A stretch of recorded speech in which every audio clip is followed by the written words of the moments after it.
أعوذ بالله من الشيطان الرجيم. بسم الله الرحمن الرحيم.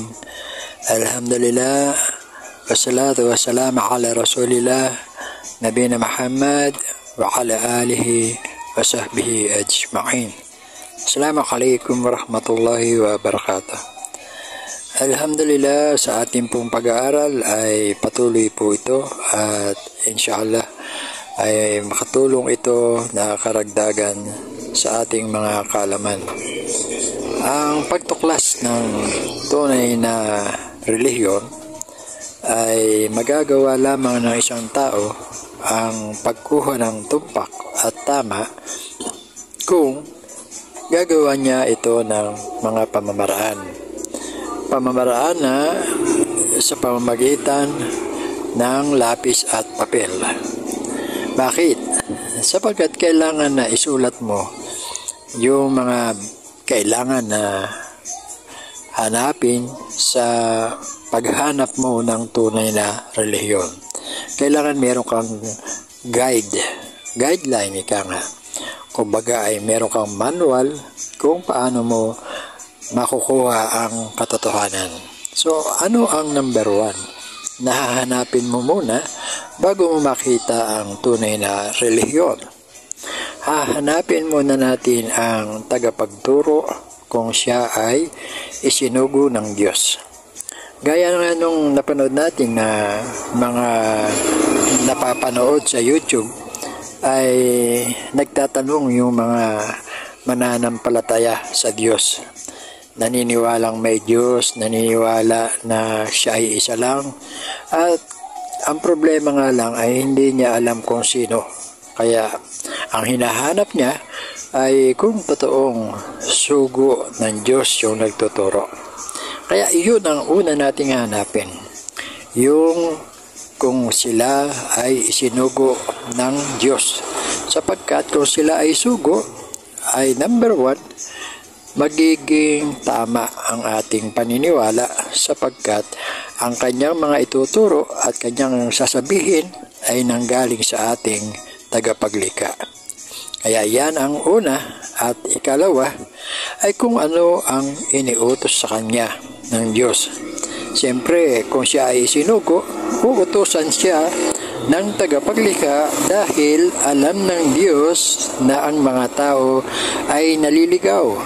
Alam ng Diyos na ang mga tao ay naghahanap ng katotohanan, naghahanap ng totoong Diyos na kanilang sasambahin at paglilingkuran at pasasalamatan.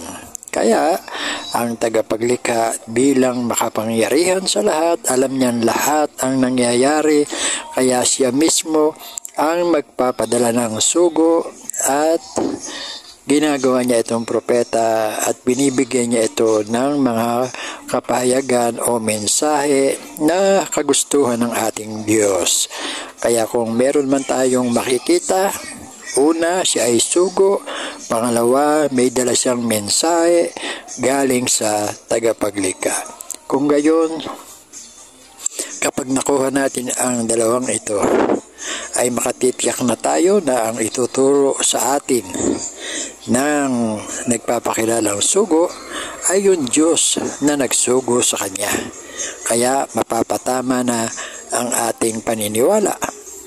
At kung tama na ito, ay tama na rin ang relihiyon na maaaniban natin sapagkat yung Diyos na nagsugo doon sa ginawa niyang sugo na nagtuturo ay ituturo din niya kung ano ang mga bagay-bagay na dapat natin gawin sa mundong ito, maging sa relihiyon, maging sa ating paniniwala, ay itatama tayo ng ating tagapaglikha sapagkat ang gusto rin ng Diyos na lumikha sa atin ay makapasok tayo sa paraiso dahil sa awa at habag niya sa mga tao. Ang kaparusahan ay napakasakit nito. Totoo na ito ay walang hanggan, walang katapusan. Kaya bilang Diyos na maawain, mapagmahal, mapagpatawad, tayo po ay kanyang igagabay sa tamang landas at tamang paniniwala upang tayo ay huwag mapunta sa naglalagablab na apoy na ang panggatong dito ay tao at bato. So alhamdulillah, magpasalamat po tayo sa ating tagapaglikha sapagkat tinuturoan tayo kung paano natin makakamit na makilala siya at makilala ang tunay na relihiyon. So ito po ay paalala at bilang gabay na susundan po natin. So kung nakasulat na po ang mga kailangan nating kilalanin, una, ang sugo, pangalawa, ang mensahe o revelasyon, pangatlo, ang ituturo niya na Diyos yung nagsugo sa kanya. At siyempre, ituturo din sa atin kung anong kalagayan ng Diyos at ituturo higit sa lahat ay kung paano tayo maliligtas. So kung nakahanda na kayo, una nating alamin ang sugo. Sino ang mga ngaral sa panahon natin ngayon ang nagtuturo at nagpapakilala na siya ay isang sugo at propeta ng Diyos? Kung meron tayong makita, kailangan makilatis natin at mapag-aralan natin. Katulad ng katuruan sa Islam. Ang Islam ay mayroong nagtuturo at nagpapakilala na siya ay isinugo ng Diyos. At dahil sa siya ay isinugo, kung tatanungin natin, ano ang iniutos sa iyo ng Diyos? Meron kaya siyang masasagot? Meron po. Ang sabi ng tagapaglikha, ito ang sasabihin ng Propeta Muhammad kung tatanungin siya. Sabi niya, Qul ya ayuhan nas, inni rasulullahi ilaykum jami'a, alladhi lahu mulku samawati wal ard, la ilaha illa huwa yuhyi wa yamut, fa'aminu billahi wa rasulihi nabiyil ummi, alladhi yu'minu billah wa kalimatihi wattabi'uhu la'alakum tahtadun. So sabi ng ating tagapaglikha, sabihin mo, O Muhammad, sa sangkatauhan, o sangkatauhan, katotohanan, ako ay isinugo sa inyo ng Allah para sa inyong lahat, na siyang nagmay-ari ng mga bagay na nasa langit at kung anuman ang nasa ibabaw ng lupa. Ibig sabihin, ang langit at lupa ay pagmamay-ari ng Diyos na nagsugo sa Propeta Muhammad sallallahu alaihi wasallam.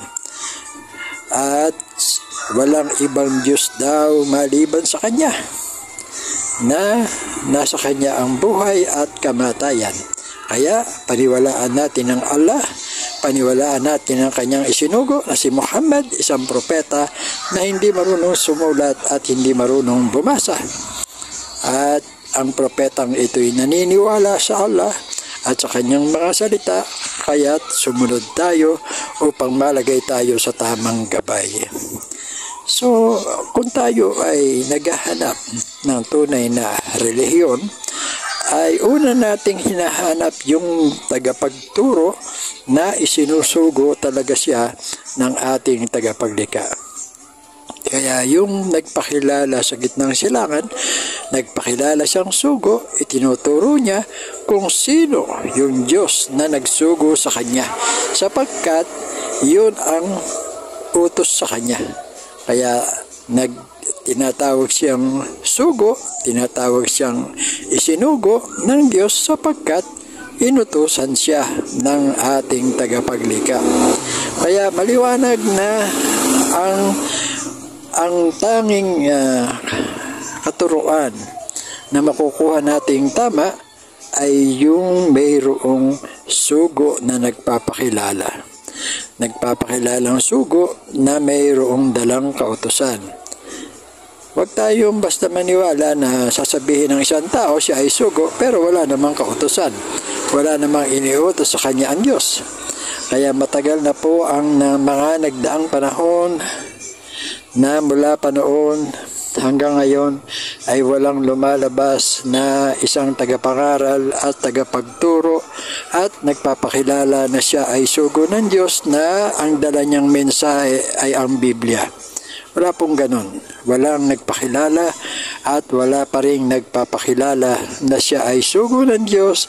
Ang Biblia ay mensahe na ibinigay sa kanya ng Diyos para ituro sa mga tao. So, ang Propeta Muhammad sallallahu alaihi wasallam ay isinugo ng ating tagapaglikha na mayroong dalang kautusan kung ano ang kanyang sasabihin, kung ano ang kanyang ituturo sa mga tao.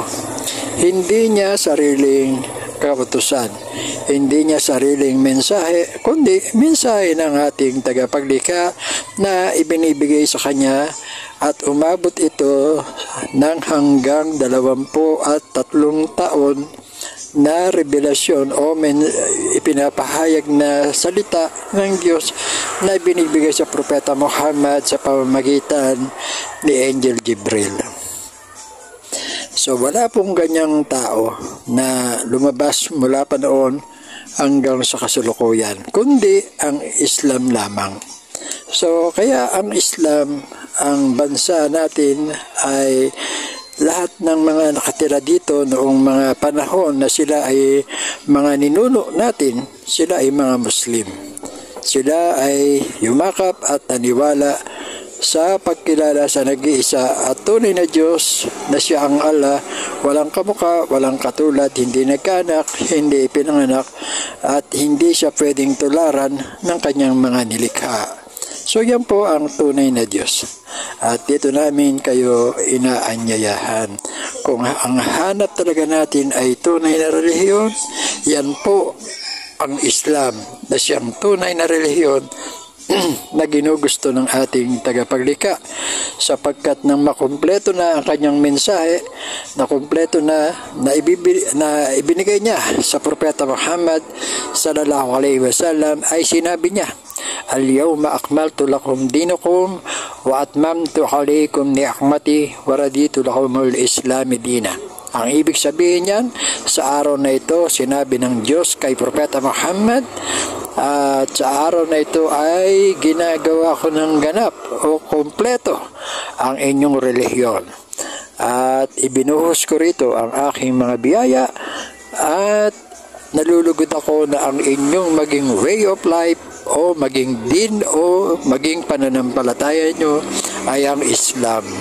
Kaya ang Allah ang nagbigay ng pangalan na magiging relihiyon ng mga tao, na siya ang nagsabi na Islam ang gusto niya at ikinalulugod niya na maging relihiyon ng bawat isa. Kaya sabi ng tagapaglikha na siya ay nagbabala after that, وَمَنْ يَبْتَغِ غَيْرَ الْإِسْلَامِ دِينًا فَلَا يُقْبَلُ مِنْهُ وَهُوَ فِي الْآخِرَةِ مِنَ الْخَاسِرِينَ. Kaya ang babala ng Diyos ay nagsabi siya, sino man ang maghangad ng ibang relihiyon maliban sa Islam, ito ay hindi tatanggapin sa kanya, at sa huling araw siya ay magiging talunan. So para kung ang gusto natin ay kaligtasan, sumunod tayo sa kagustuhan ng ating tagapaglikha.